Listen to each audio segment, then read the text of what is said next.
Okay, so this is Fear in Film for Module 3. So like this is regarding the short film about the girl running away from the crazy shadow man. So overall I would rate this a 3.5 stars for a lot of reasons, which I will get into like later in the later slides. So the main characters of this short film are the weird, crazy shadow person that follows her, and then the jogger, who that the shadow man follows. Um, the setting of it is at one point they're in a lighthouse when she like sees him on the beach, and she goes down to the beach and is like, "What the heck?" Because he's like gone, and like they have a fun like chase scene through the woods. The plot of the whole thing is that like she's running through the woods. She kind of senses that like someone's behind her, but she's not really like just whatever on a run. And like the camera follows her like as like we're behind her, and then like she's doing her routine. She runs up to the lighthouse. She sees Shadow Man. She's like, "What the heck?" She gets down from the lighthouse. She's on the beach. Shadow Man's gone. So she's like kind of creeped out. So she runs back through the forest to get home. And the Shadow Man is just causing lots of problems for her and is like chasing her, and she doesn't really understand. And she finally gets home. She calls 911 because she's super scared. And then like the phone drops and we don't know what happened. And the tone of the overall thing, which is like how like how the audience perceives the short film, is like, it was a little bit scary. Like I was watching it at night and I was a little frightened. There was lots of suspense, like running through the forest, anticipation. The music really adds to that. Like the sharp, like I guess I don't know, like the sharp, whatever. The mood. Fearful, rush, frantic, anxious. She's running. She's confused because she doesn't really know what she's running from because it's a weird shadow man, and she's like, what? But anyways. So suspense techniques that are used in this film is foreshadowing, because like in the beginning, like for how do you say, okay, so like the intro video that was given like at the very beginning, that's just kind of like the title and like characters of it, like the actresses' names and stuff. Like it has the same, like the music that is used in the intro is used like during the chase, and it's like, I don't really know how to describe it, but like when um shoot, hold on. What am I doing? Hold. Okay, sorry, I cut off there. I had a little technical issues occurring. So as I was saying, yeah. So the same, like in the Okay, yeah, we already talked about foreshadowing. So metonymy, if I'm saying that right. Um, Basically for this, I said that the shadow man like represents like death, and so that like, so this woman running was like trying to run away from death, but she couldn't, because you know what? Like that, you just can't do that sometimes, And so like it was just her time. And so I mean, like, because at the end, like we're not very sure of what happens, but then it cuts into the credits, and the like the credits mention like a coroner and then like a detective, and it's like, whoa, they weren't like featured in the film, like crazy stuff. And so like we're basically told that she died. And so the metonymy is that like the shadow man represents death, and like the shadow man is the tangible like thing, and then death is like the intangible like idea, so like symbolic, whatever. Okay, so film specific suspense techniques. foreshadowing, special effects, handheld shot, close-up shot, low angle. So I mean, like, all of these add suspense to the film. Of course, the close-up shows the fear, like, on her face.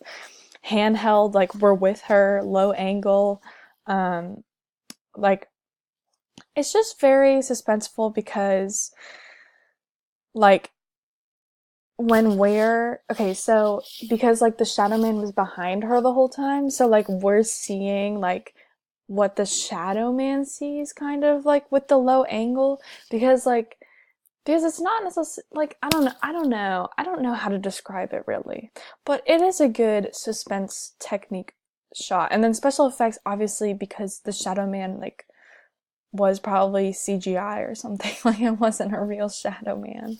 Like, come on now. That's some special effects. Okay, so overall quality of the film. So strengths, I would definitely say camera angles, and weaknesses, I would definitely say camera angles. For this reason. So obviously this isn't a high budget film. Like, it's not going to the theaters. It's not winning any Academy Awards or anything like that. But, like, camera angles, obviously, I guess the director knew what he was doing. Like, he was telling the cameraman to do this. The cameraman did it. Like, wow, amazing. Um, and, like, yes, like, the camera's angles, like, did what they were meant to do. There were just some points of the film where I was like, like, I don't know. I'm obviously, like, I'm a film connoisseur. Like, name a film, I've seen it. Like, great. But overall, it was a fairly low budget project, and I think that was both. Yeah, camera angles kind of show that. So another strength with the special effects, because the Shadow Man, like, great job on that. He ran, he chased her, he played his role.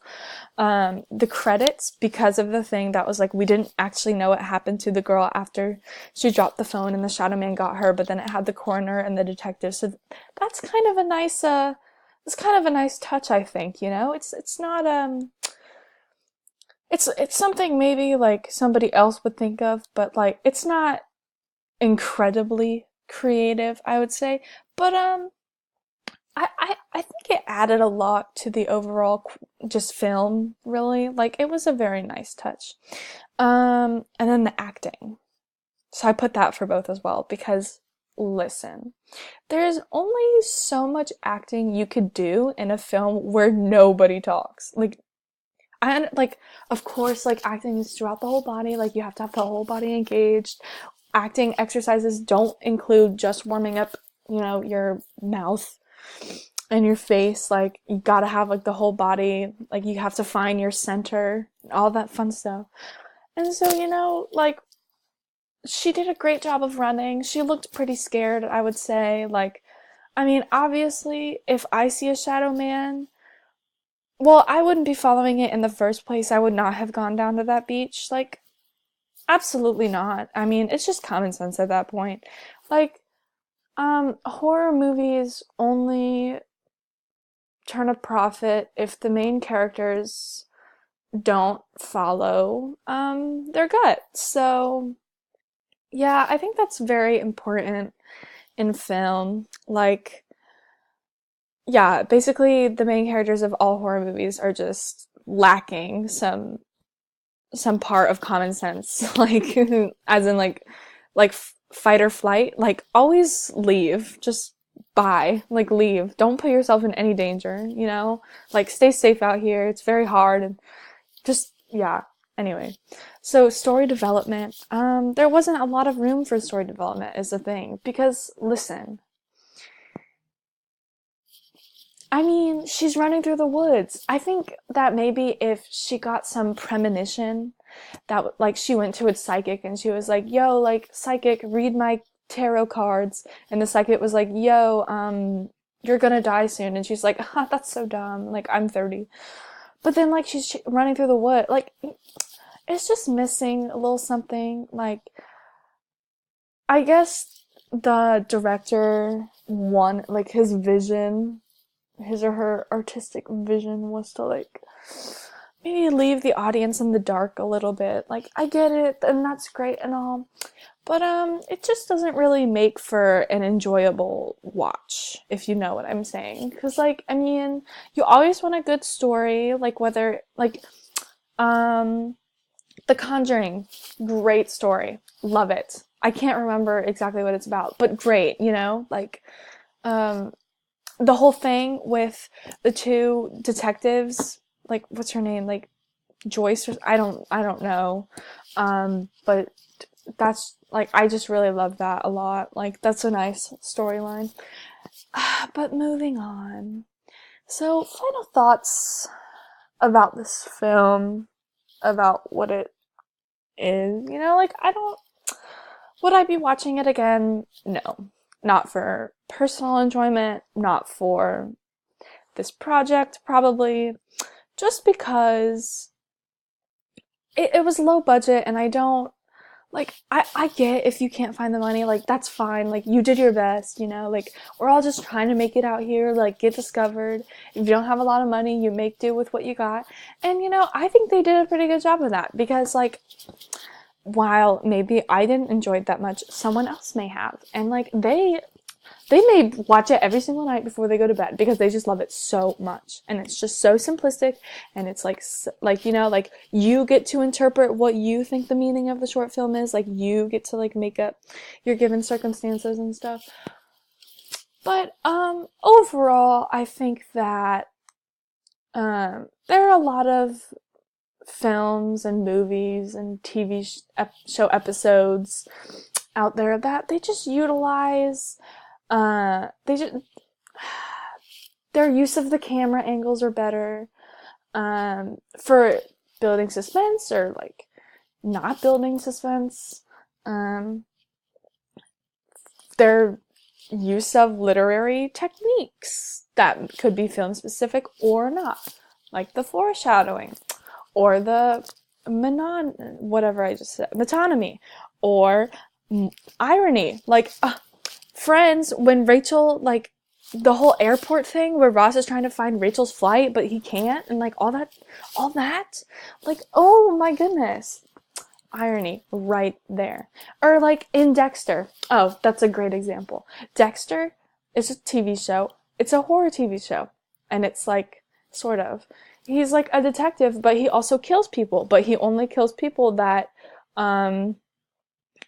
deserve to be killed. Like, criminals and whatnot. And, like, you know, those two professions go hand in hand. And it's, like, and this whole time, Dexter's killing people, and the audience knows it, but no one else does. And so, like, one episode, they find all of, like, he's been dumping, like, bodies in this big lake, or whatever, and, like, they find all the bodies, and, like, oh my god, who did it? And they're, like, detectives trying to figure it out, and Dexter is sitting right there, and he did it all. But, like, no one knows, only the audience.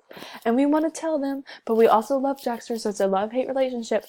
But the scene where, like, all the bodies are found, like, Dexter's watching it on the TV, and what is the camera angle? What is that camera angle that is building suspense? Bird's eye. That's right.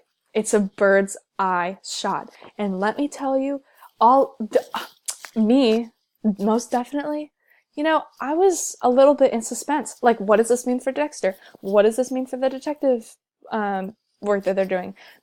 You know, like, that's just what I got from it. So, yeah, that's my review. I understand that, like, I was supposed to make, like, a full essay about this, but I mean, like, I pretty much covered everything that I would say in an essay. Like, I just elaborated on each of these pretty much. So, like, yeah. So, overall,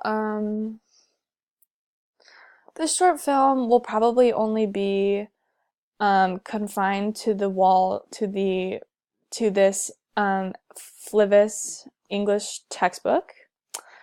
And that's okay, because, you know, we're all just trying to make it out here. Yeah, that's all I can say.